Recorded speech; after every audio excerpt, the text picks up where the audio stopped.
Hello दोस्तों, स्वागत है आप सबका आपके अपने चैनल जीवन अर्थ। और आज की वीडियो का विषय है गरुड़ पुराण 7वां अध्याय। और प्लीज आप वीडियो को लाइक, शेयर और चैनल को सब्सक्राइब जरूर करें ताकि हम आपके लिए नई नई ज्ञान की अनमोल सुविचार वाली वीडियो बनाते रहे। धन्यवाद।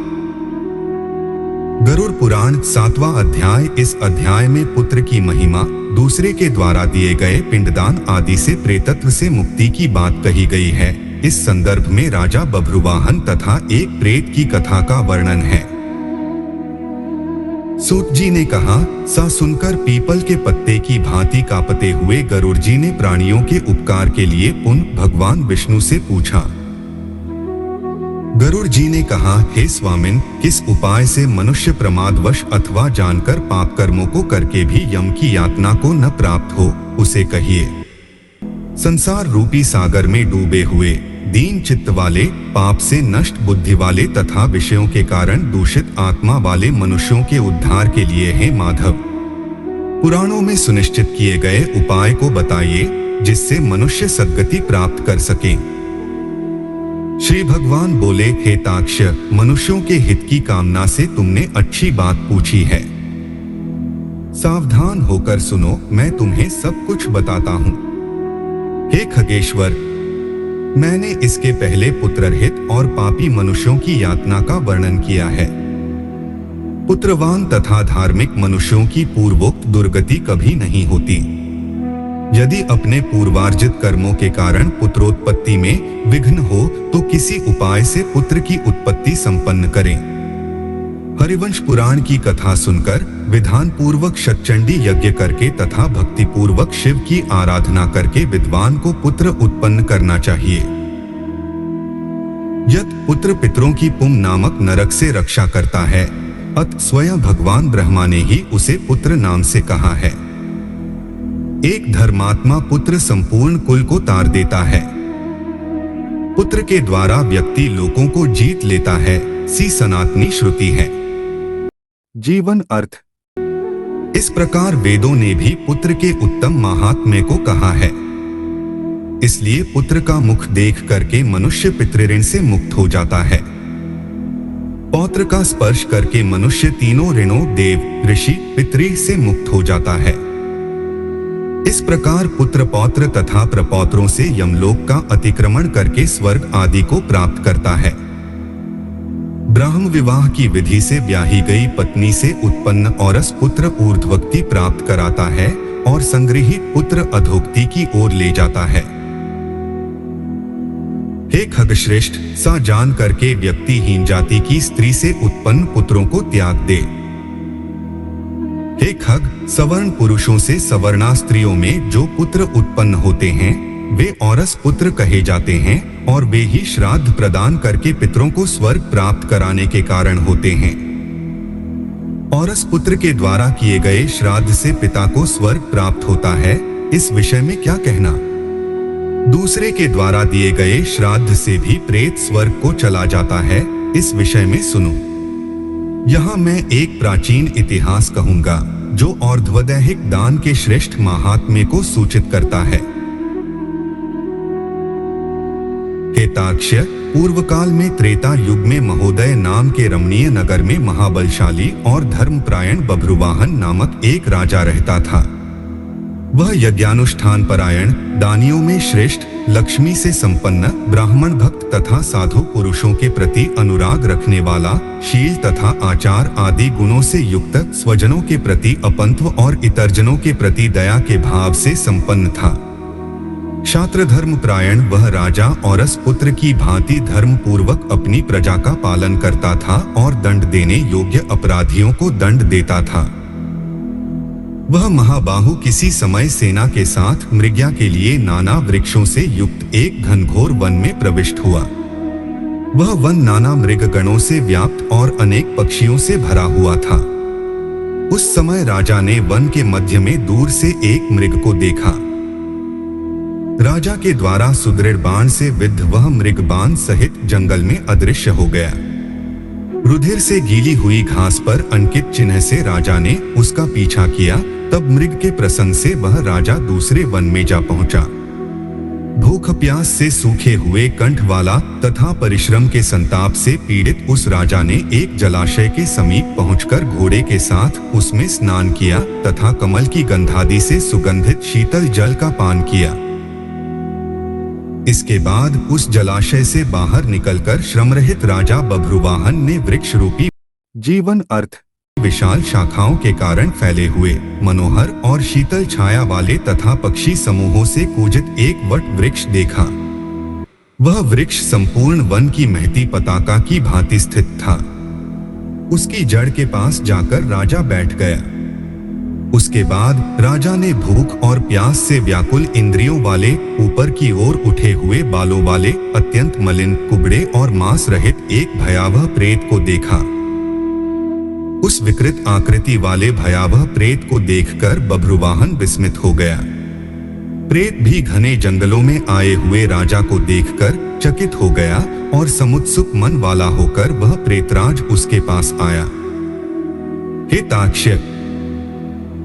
तब उस प्रेतराज ने राजा से कहा, हे महाबाहो, आपके संबंध से मैंने प्रेत भाव का त्याग कर दिया है, अर्थात मेरा प्रेत भाव छूट गया है और मैं परम शांति को प्राप्त हो गया हूँ तथा धन्यतर हो गया हूँ। राजा ने कहा, हे कृष्णवर्ण वाले तथा भयावह रूप वाले प्रेत, किस कर्म के प्रभाव से देखने में डरावने लगने वाले और बहुत ही अमंगलकारी इस प्रेतत्व स्वरूप को तुमने प्राप्त किया है? हे तात, अपने प्रेतत्व की प्राप्ति का सारा कारण बतलाओ। तुम कौन हो और किस दान से तुम्हारा प्रेतत्व नष्ट होगा? प्रेत ने कहा, हे श्रेष्ठ राजन, मैं आरंभ से आपको सब कुछ बतलाता हूँ। प्रेतत्व का कारण सुनकर आप कृपया उसे दूर करने की दया कीजिए। वैदिश नाम का एक नगर था जो सभी प्रकार की संपत्तियों से समृद्ध, नाना जनपदों से व्याप्त, अनेक प्रकार के रत्नों से परिपूर्ण, धनिकों के भवनों तथा देव एवं राजप्रसादों से सुशोभित और अनेक प्रकार के धर्मानुष्ठानों से युक्त था। हे तात, मैं वहां रहता हुआ निरंतर देव पूजा किया करता था। आपको विदित होना चाहिए कि मैं वैश्य जाति में उत्पन्न हुआ और मेरा नाम सुदेव था। मैंने हव्य प्रदान करके देवताओं का तथा कव्य प्रदान करके पितरों का तर्पण किया। अनेक प्रकार के दानों से मैंने ब्राह्मणों को संतुष्ट किया था और अनेक बार दीन, अंधे एवं कृपण मनुष्यों को अन्न दिया था। किंतु हे राजन, मेरा यह सारा सत्कर्म मेरे दुर्दैव से निष्फल हो गया। जिस कारण मेरा सुकृत निष्फल हुआ वह मैं आपको बताता हूँ। मुझे कोई संतान नहीं है, मेरा कोई सुहृद नहीं है, कोई बांधव नहीं है और न सा कोई मित्र ही है जो मेरी और्ध्वदैहिक क्रिया करता। मृत्यु के अनंतर जिस व्यक्ति के उद्देश्य से षोडश मासिक श्राद्ध नहीं दिए जाते, सैकड़ों श्राद्ध करने पर भी उसका प्रेतत्व सुस्थिर ही रहता है, अर्थात दूर नहीं होता। हे महाराज, आप मेरा और्ध्वदैहिक कृत्य करके मेरा उद्धार जीवन अर्थ कीजिए, क्योंकि इस लोक में राजा सभी वर्णों का बंधु कहा जाता है। इसलिए हे राजेंद्र, आप मेरा उद्धार कीजिए, मैं आपको मणिरत्न देता हूँ। हे वीर, यदि आप मेरा हित चाहते हैं तो जैसे मेरी सद्गति हो सके और मेरी प्रेत योनि से जैसे मुक्ति हो सके वैसा आप करें। भूख प्यास आदि दुख खोन के कारण यह प्रेत योनि मेरे लिए दुख सह हो गई है। इस वन में सुंदर स्वाद वाले शीतल जल और फल विद्यमान हैं, फिर भी मैं भूख तथा प्यास से पीड़ित हूँ। मुझे जल व फल की प्राप्ति नहीं हो पाती। हे राजन, यदि मेरे उद्देश्य से यथा विधि नारायण बलि की जाए, उसके बाद वेद मंत्रों के द्वारा मेरी सभी और्ध्वदैहिक क्रिया संपन्न की जाए तो निश्चित ही मेरा प्रेतत्व नष्ट हो जाएगा, इसमें कोई संशय नहीं है। मैंने सुन रखा है कि वेद के मंत्र, तप, दान और सभी प्राणियों में दया, सत्शास्त्रों का श्रवण, भगवान विष्णु की पूजा और सज्जनों की संगति, ये सब प्रेत योनि के विनाश के लिए होते हैं।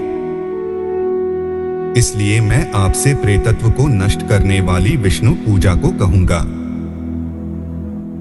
हे राजन, न्यायोपार्जित 2 सुवर्ण 32 माशा भार का सोना लेकर उससे नारायण की एक प्रतिमा बनवाएं, जिसे विविध पवित्र जलों से स्नान कराकर 2 पीले वस्त्रों से वेष्टित करके सभी अलंकारों से विभूषित कर अधिवासित करें। तदंतर उसका पूजन करें।